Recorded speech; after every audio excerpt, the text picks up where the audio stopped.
إن الحمد لله نحمده ونستعينه ونستغفره ونعوذ بالله من شرور أنفسنا ومن سيئات أعمالنا من يهده الله فلا مضل له ومن يضلل فلا هادي له أشهد أن لا إله إلا الله وحده لا شريك له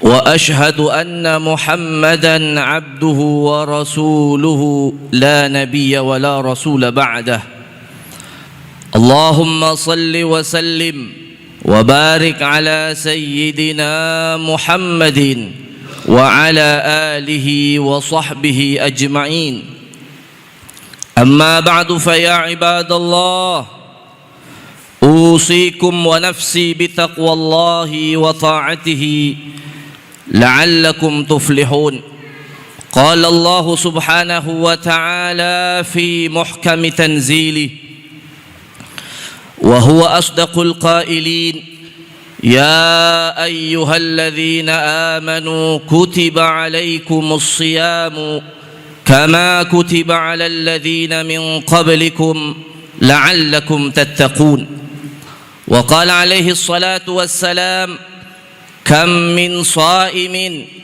ليس له من صيامه إلا الظمأ وكم من قائم ليس له من قيامه إلا السهر صدق الله العظيم وصدق رسوله النبي الحبيب الكريم ونحن على ذلك من الشاهدين والشاكرين والحمد لله رب العالمين معاشر المسلمين وزمرة المؤمنين جامعة رحمكم الله jamaah salat Jumat yang dimuliakan Allah Subhanahu wa taala. Alhamdulillah, pada hari ini di Jumat pertama bulan suci Ramadan, Allah masih panjangkan umur kita. Allah berikan kita sehat wal afiah. Mudah-mudahan Ramadan yang kita lakukan, amal soleh yang kita lakukan di bulan suci Ramadan dan yang akan kita lakukan semuanya diterima oleh Allah Subhanahu wa taala, dan kita keluar dari Ramadan mendapatkan ampunan dari Allah Subhanahu wa taala. Ma'asyiral muslimin, jamaah salat Jumat yang dimuliakan Allah Subhanahu wa taala. Tema khutbah kita hari ini adalah hikmah berpuasa. Syariat Allah Subhanahu wa taala yang diwajibkan kepada kita pasti semuanya mengandung hikmah. Mulai dari syariat salat, syariat puasa, syariat haji, syariat zakat, dan syariat-syariat Allah yang lain itu bukan beban kepada kita. Justru setiap syariat yang diwajibkan oleh Allah Subhanahu wa taala kepada kita banyak hikmah di dalamnya. Maka pada kesempatan ini Al-Fakir ingin menyampaikan tema khutbah, yaitu hikmah berpuasa. Sebagaimana Al-Fakir kutip dari kitab Hikmatut Tashri' yang ditulis oleh Syekh Ali Al-Jurjawi, beliau menyampaikan ada beberapa hikmah daripada orang berpuasa. Yang pertama, kata beliau, hikmah puasa adalah syukrun lillah min haitsu kaunihi ibadah. Bahwa dengan kita melaksanakan perintah puasa ini adalah bentuk syukur kita kepada Allah Subhanahu wa taala atas segala nikmat yang Allah berikan kepada kita, dan itu adalah bagian dari ibadah juga kepada Allah Subhanahu wa taala.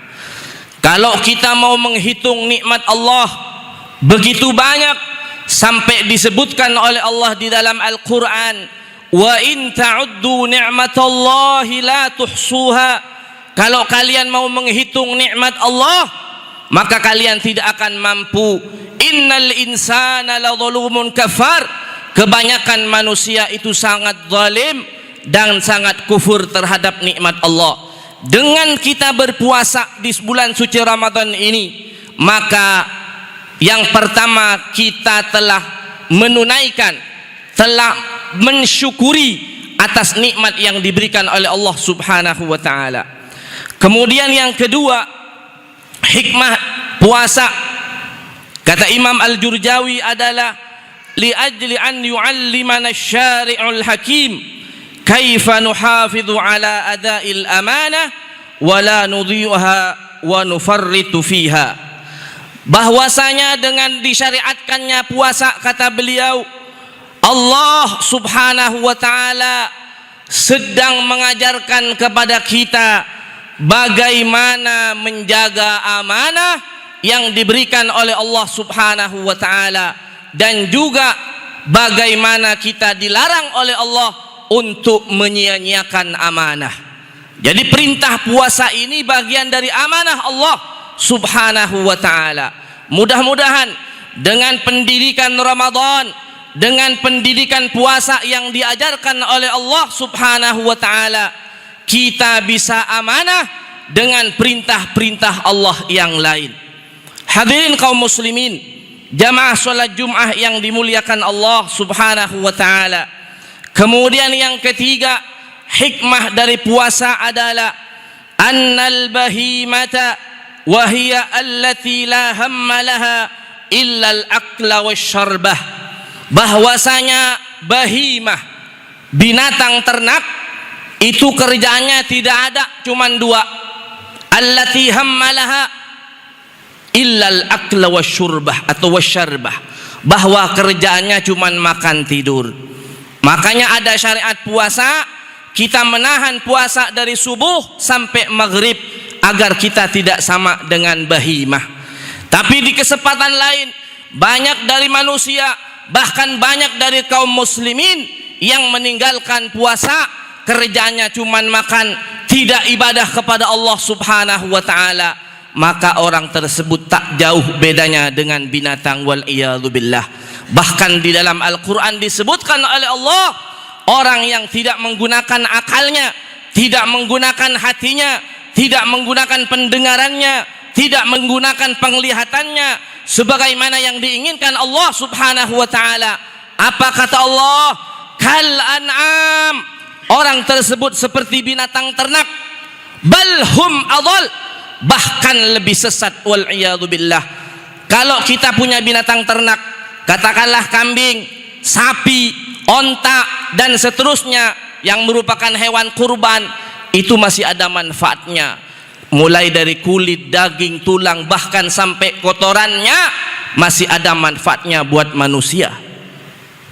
Tapi kalau manusia sudah meninggalkan ibadah kepada Allah, hanya makan, minum, berhubungan dan seterusnya, maka kata Allah lebih sesat daripada binatang.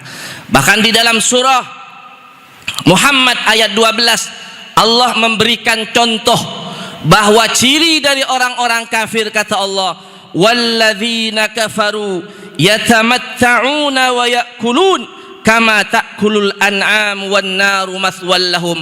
Orang-orang kafir, kata Allah, mereka kerjaannya adalah yatamatta'un, bersenang-senang, berhubungan suami istri, kemudian wa ya'kulun, makan, kuliner kemana-mana, kemudian kama ta'kulul an'am, sebagaimana makannya binatang ternak, wan naru mathwal lahum, dan neraka lebih berhak bagi mereka, wal iyadzu billah.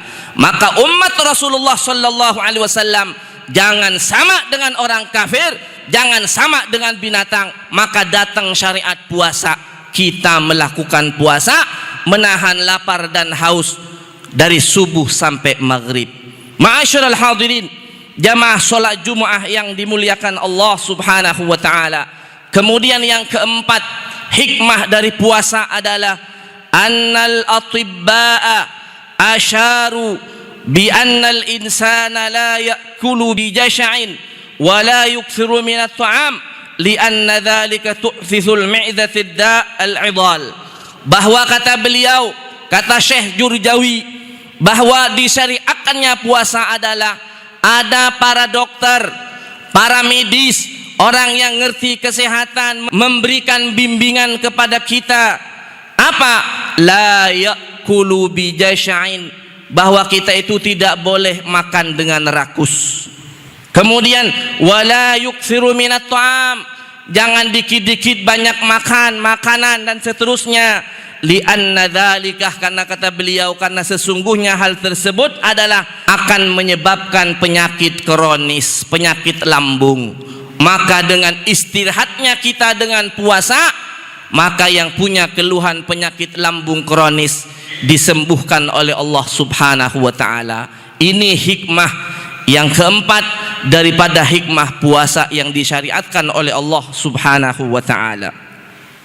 Rasulullah sallallahu alaihi wasallam bersabda, al-mi'datu baitud da wal hamiyatu ra'sud dawa, bahwasanya lambung, perut kita ini merupakan tempatnya penyakit, dan wal hamiyatu, menjaga perut, yakni kita berpuasa, ra'sud dawa, adalah puncak dari segala obat. Ma'asyiral hadirin, jamaah salat Jumat yang dimuliakan Allah Subhanahu wa taala. Kemudian yang kelima, hikmah dari puasa adalah id'afu syahwatil jima', melemahkan syahwat jima', melemahkan syahwat kemaluan. Karena orang kalau sudah kenyang biasanya syahwatnya tinggi, tapi kalau berpuasa syahwatnya menjadi lemah. Begitu juga pesan Nabi Muhammad sallallahu alaihi wasallam kepada anak muda yang sudah mampu memberikan nafkah lahir dan batin. Nabi mengatakan falyatazawwaj, untuk segera menikah, dan kalau tidak mampu Nabi menyarankan apa? Fa illam yastati, kalau tidak mampu menikah, alaihi bisawm, untuk melaksanakan puasa, fa innahu lahu wija, karena dengan puasa itu merupakan benteng dan perisai. Hadirin kaum muslimin jamaah salat Jumat yang dimuliakan Allah Subhanahu wa taala.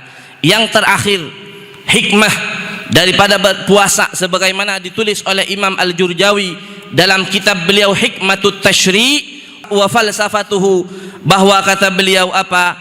Annal insana idza shama wa dhaqa mararatal ju' hasala 'indahu 'atfun 'alal fuqara'i wal masakin alladzina la yajiduna minal qut ma yasudduna bihir ramaq. Bahwa kata beliau, manusia itu apabila dia berpuasa, umat Islam itu apabila dia berpuasa, wa dhaqa mararatal ju', dan dia merasakan bagaimana pahitnya lapar, pahitnya haus dan seterusnya, hasala indahu atfun 'alal fuqara, maka akan muncul dalam dirinya atfun 'alal fuqara, punya sifat peduli, punya sifat kasih sayang kepada orang fakir dan miskin.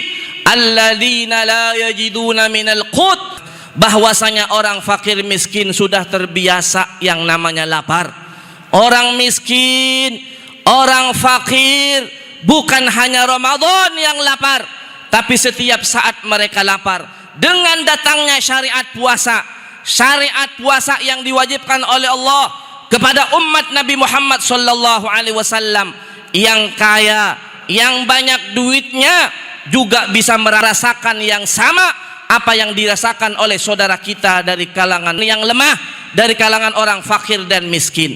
Seandainya misalkan puasa Ramadan bisa dibeli, bisa dibayar dengan uang, tentunya yang mampu membayar adalah orang-orang kaya, sementara yang miskin tetap kelaparan, wal iyadzu billah. Makanya ada syariat puasa menahan lapar agar kita merasa atfun 'alal fuqara, merasa kasih sayang, bahwasanya orang-orang miskin sudah terbiasa tidak makan, orang miskin sudah terbiasa lapar.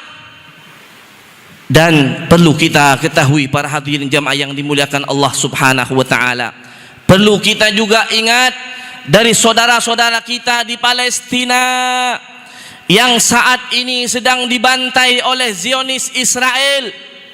Krisis yang sekarang yang terjadi selain genosida dari mereka adalah Zionis Israel melarang kepada negara-negara sekitar seperti Mesir dan seterusnya untuk memasukkan makanan, bantuan medis, pengobatan dan seterusnya. Dan yang terjadi di Gaza saat ini adalah kematiannya karena kelaparan. Tapi yang luar biasa dari umat Islam di Gaza, mereka bersyukur masuknya bulan suci Ramadan. Apa syukur mereka? Alhamdulillah, masuk bulan suci Ramadan. Artinya apa kata mereka? Lapar kami jadi bermakna. Yang sebelumnya lapar karena perang, saat ini kami lapar karena Ramadan, karena kewajiban dari Allah Subhanahu wa taala. Oleh karenanya jangan tinggalkan doa dan munajat kita kepada Allah Subhanahu wa taala, khususnya di bulan suci Ramadan, di mana doa orang yang berpuasa ini tidak ditolak oleh Allah Subhanahu wa taala. Doakan saudara-saudara kita di Palestina agar Allah Subhanahu wa taala berikan kemenangan kepada mereka, berikan kemerdekaan kepada mereka, dan Allah Subhanahu wa taala hancurkan Zionis Israel dan antek-anteknya, dan juga Allah Subhanahu wa taala berikan hidayah kepada bangsa Arab yang membiarkan saudaranya dibantai oleh Zionis Israel, wal iyadu billah. Hadirin kaum muslimin yang dimuliakan Allah Subhanahu wa taala.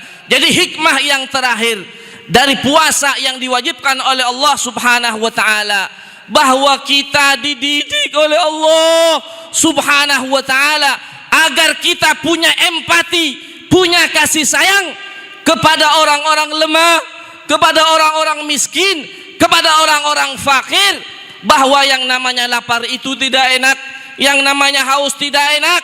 Makanya Nabi Muhammad sallallahu alaihi wasallam dalam sabdanya yang lain mengatakan, orang yang memberikan buka puasa kepada orang yang berpuasa, pertama dapat ampunan Allah Subhanahu wa taala, yang kedua dapat pembebasan dari api neraka, dan yang ketiga adalah pahalanya tidak dikurangi sedikit pun oleh Allah Subhanahu wa taala. Ma'asyiral hadirin, jamaah salat Jumat yang dimuliakan Allah Subhanahu wa taala, semoga Allah Subhanahu wa taala terima segala amal ibadah kita. Allah bukakan lapang dada kita, sehingga dengan datangnya bulan suci Ramadan, dengan syariat Ramadan yang diwajibkan oleh Allah kepada kita, kita semakin sadar bahwa kita ini adalah hamba yang lemah, yang sangat butuh bantuan Allah Subhanahu wa taala, dan kita adalah bukan makhluk sendiri, bukan individual, kita adalah makhluk sosial. Bagaimana Nabi pernah mengatakan orang dilaknat oleh Nabi Muhammad oleh Allah Subhanahu wa taala yang tidur kekenyangan sementara tetangganya kelaparan.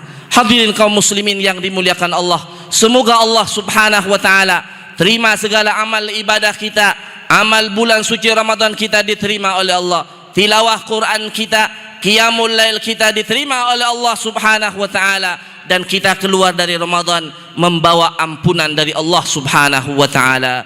Amin ya rabbal alamin. Barakallahu li wa lakum fil Qur'anil azim, wa nafa'ani wa iyyakum bima fihi minal ayati wadh-dhikril hakim, wa taqabbala minni wa minkum tilawatahu innahu huwas samiul alim. Aqulu qawli hadha wa astaghfirullah li wa lakum wa liwalidayya wa liwalidikum wa lisairil muslimina wal muslimat wal mu'minina wal mu'minat fastaghfiruhu innahu huwal ghafurur rahim.